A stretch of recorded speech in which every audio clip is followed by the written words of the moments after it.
Assalamualaikum warahmatullahi wabarakatuh.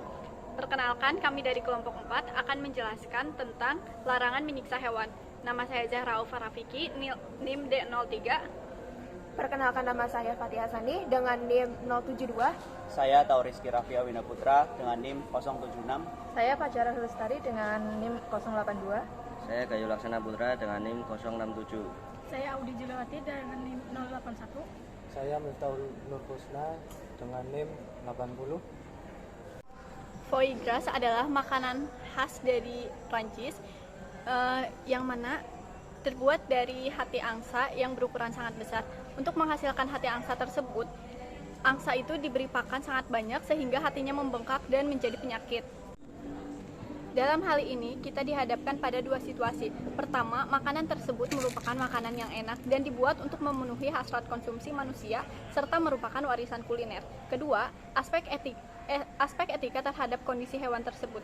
Bagaimana Islam dan ilmu peternakan memandang kasus tersebut. Hal ini akan dijelaskan oleh teman-teman saya. Masalah memakan dagingnya tetap halal selama hewan itu melalui proses penyembelihan. Yang jadi konteks pembahasan, apakah perilaku terhadap hewan seperti itu menjadi manusiawi atau tidak, itu yang jadi konteksnya.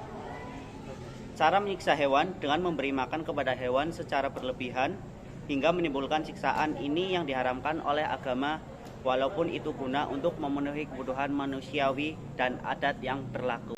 A'udzubillahi minasyaitonirrajim. Bismillahirrahmanirrahim. Al-qismus salisu min aqsamid durbi Asani min jalbil masalihi wa dar'il mafasid.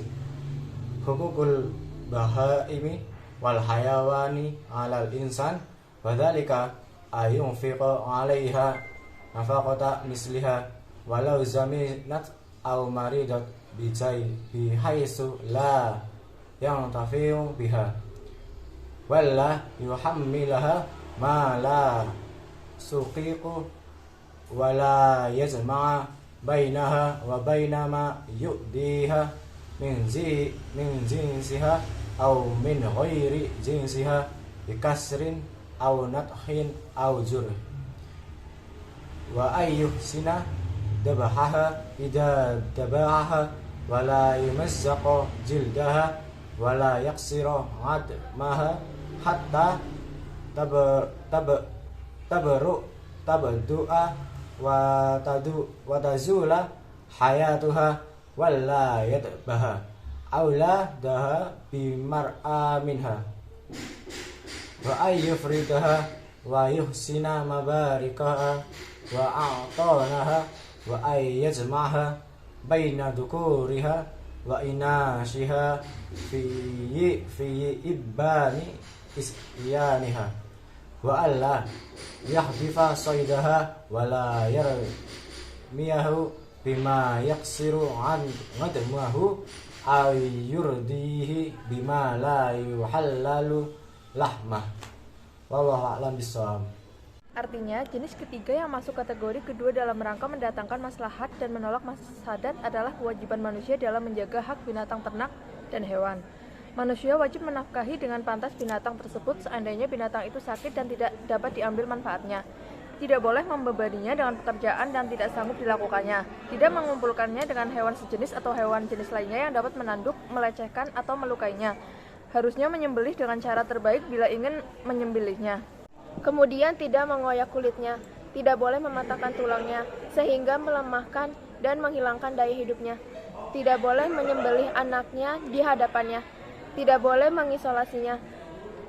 Harus menyiapkan alas terbaik untuk dia duduk mendeku. Mengumpulkan jantan dan betina pada musim kawin. Tidak boleh membuang hasil buruannya. Tidak boleh melemparnya dengan alat keras yang dapat mematahkan tulangnya, atau membenturkannya dengan benda yang tidak membuat halal dagingnya. Sampai saat ini kita telah mengetahui apa hukum menyakiti binatang. Manusia juga harus memperhatikan hak hidup binatang dan juga harus memperlakukannya dengan baik binatang tersebut. Imam An-Nawawi dalam syarah Sahih Muslimnya mengatakan, larangan pada hadis riwayat Imam Muslim yaitu makna tentang pengharaman kepada para umat Islam dalam menganiaya binatang. Jadi dalilnya tersebut tidak boleh menyakiti hewan walaupun hewan itu akan disembelih. Dengan konteks memberi makan dan menyiksa, hal itu adalah dosa walaupun itu menjadi adatnya.